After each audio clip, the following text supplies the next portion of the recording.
പാളത്തിൽ train തട്ടി മരിക്കുന്നേക്കാളും എളുപ്പമാണ് വെള്ളത്തിലോട്ട് ചാടി രക്ഷപ്പെടുക ഉള്ളത്. മലർന്നു കിടക്കണം, വെള്ളത്തിൽ വീഴുന്ന വ്യക്തി. അതുപോലെ ബോട്ട് നിർത്തുന്നതിന് ബ്രേക്ക് ഇല്ല. അനുഭവം എന്ന് പറഞ്ഞാൽ ഒരു ദിവസം ബോട്ടിന് തീ പിടിച്ചു.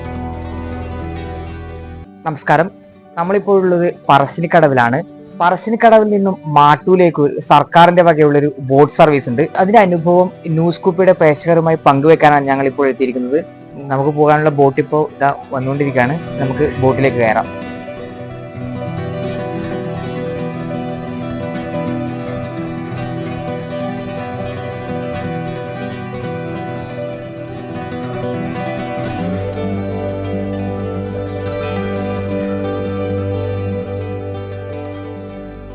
പറശ്ശിനിക്കടവിൽ നിന്നും രാവിലെ 9:30 ഈ ബോട്ട് പുറപ്പെട്ടത്.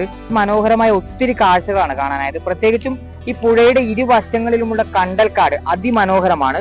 അതുകൂടാതെ വളപട്ടണം പാലം, അഴിമുഖം, പോർട്ട് ഓഫീസ്, അഴീക്കൽ മത്സ്യബന്ധന തുറമുഖം, സിൽക്ക് കപ്പൽ പൊളിശാല, നിരവധി കാഴ്ചകൾ കാണാനായി.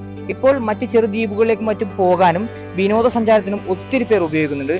ഇത് ആദ്യം തുടങ്ങിയത് യാത്രക്കാർക്ക് വേണ്ടിയിട്ടായിരുന്നു. കൊച്ചി മുതൽ പടന്ന വരെ ഉണ്ടായിരുന്നു ആദ്യ സർവീസ്. അതിനുശേഷം അത് ചുരുങ്ങി പഴയങ്ങാടി വരെയായി. പഴയങ്ങാടിയിൽ കഴിഞ്ഞ് ഇപ്പം സർവീസ് രണ്ടാമത് പുനരാരംഭിച്ചപ്പോൾ മാട്ടൂൽ പറശ്ശിനിക്കടവ് പാസഞ്ചറിന് വേണ്ടിയിട്ടാണ്. ഇപ്പൊ അത് മാറ്റി പാസഞ്ചർ മാറ്റി ടൂറിസത്തിലേക്ക് മാറി.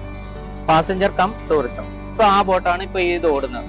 പാസഞ്ചർ സ്ഥിരമായിട്ട് ഉണ്ടാകാറുണ്ട്. മാങ്കടവ്, പാമ്പുരുത്തി, നാറാത്ത്, പാറയ്ക്കല്, വളപട്ടണം, പാപ്പിനിശ്ശേരി, ബോട്ടുപാലം, മാട്ടൂൽ എന്നീ ജെട്ടികളാണ് ഇപ്പൊ നമുക്ക് നിലവിലുള്ളത്. നമ്മൾ നിലവിൽ അടുക്കുന്ന ജെട്ടികൾ എന്ന് പറഞ്ഞു കഴിഞ്ഞാല് മാങ്കടവ്, പാമ്പുരുത്തി, നാറാത്ത്, പാറയ്ക്കല്, വളപട്ടണം, ബോട്ടുപാലം, മാട്ടൂര്. ഇപ്പൊ അഴീക്കൽ ബോട്ട് ജെട്ടി പണിയുന്നുണ്ട്. അതിന്റെ പണി പൂർത്തിയായിട്ടില്ല. അപ്പൊ അതിലടുക്കുന്നില്ല. അതുപോലെ തന്നെ പാപ്പിനിശ്ശേരി ജെട്ടിയിലും അടുക്കുന്നില്ല.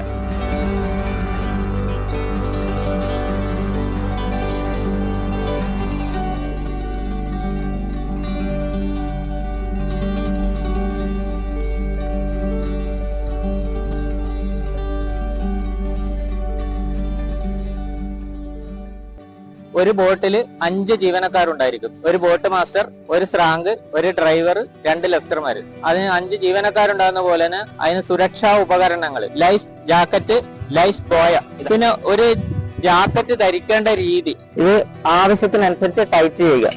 അതായത് ഇത് ടൈറ്റ് ചെയ്യുന്നതിന്റെ പ്രധാനപ്പെട്ട കാരണം, നമ്മള് പെട്ടെന്ന് വെള്ളത്തിൽ വീഴുകയാണെങ്കിൽ നമ്മൾ ഈ കെട്ട് ഇങ്ങനെ പിടിച്ചിട്ട് ചാടണം. ഇല്ലെങ്കിൽ എന്ത് സംഭവിക്കാന്ന് പറഞ്ഞാൽ കാറ്റ് താഴോട്ട് പോകുമ്പോൾ ഇത് ഉയർന്നു വരും. ഈ ഉയർന്നു വരുമ്പോൾ ഇവിടെ ഇടിക്കും.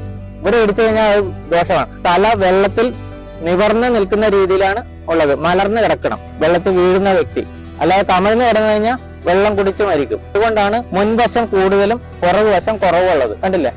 അന്താരാഷ്ട്ര നിയമം അനുസരിച്ചിട്ടുള്ള ജാക്കറ്റ് ബോയയ്ക്കും ഉണ്ട്, സിസ്റ്റം ഉണ്ട്. അതായത് 4 കയറ്, ഇതിനകത്ത് ഒരു ചരട് വേണം.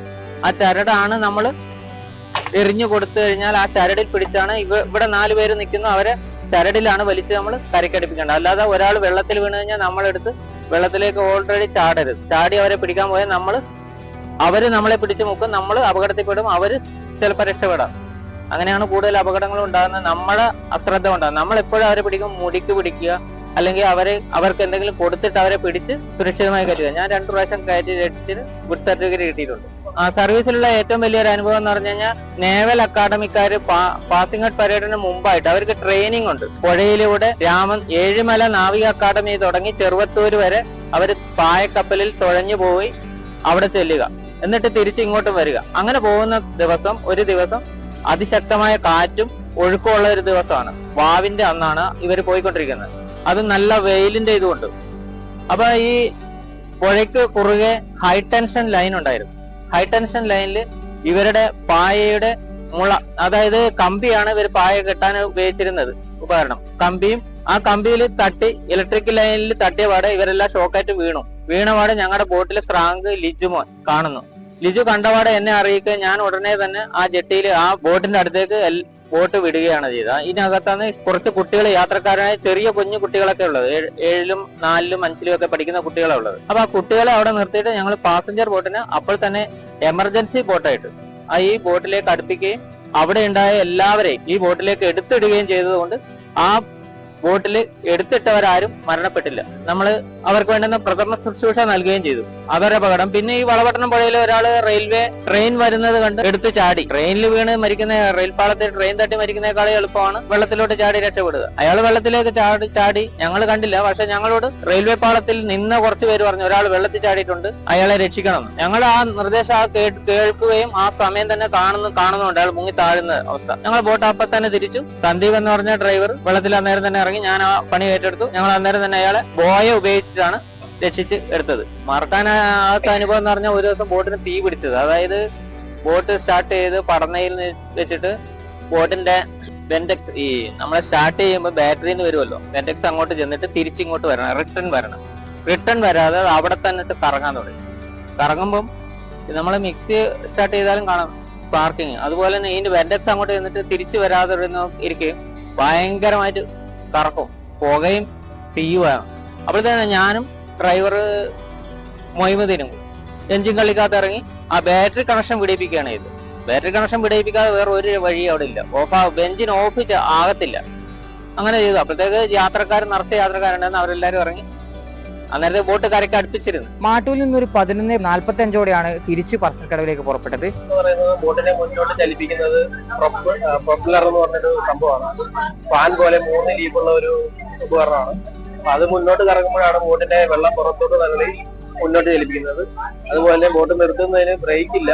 ഈ പ്രൊപ്പലർ തന്നെ തിരിച്ചു കറങ്ങി വെള്ളം പിന്നോട്ട് ചലിപ്പിച്ചാണ് ബോട്ട് നിർത്തുന്നത്. യാത്രക്കാരെല്ലാം വളരെ ഒരു കൗതുകത്തോടുകൂടിയാണ് ഈ ബോട്ട് സർവീസിനെ കാണുന്നതും എല്ലാവരും ഒന്നിൽ പങ്കെടുക്കുന്നത്. അങ്ങനെ മാട്ടൂലിൽ പോയി പറശ്ശിനിക്കടവിലേക്ക് നമ്മളിപ്പോൾ തിരിച്ചെത്തിയിരിക്കുകയാണ്. അഴിമുഖവും ഈ കണ്ടൽക്കാടൊക്കെ കണ്ട് അതിമനോഹരമായ ഒരു യാത്ര തന്നെയായിരുന്നു. ഇവിടേക്ക് എത്തുന്ന എല്ലാവർക്കും തീർച്ചയായും അത് അങ്ങനെ തന്നെയായിരിക്കും. Cameraman Sangeeth കൃഷ്ണനൊപ്പം Mithun മുയം, news scoop, Kannur.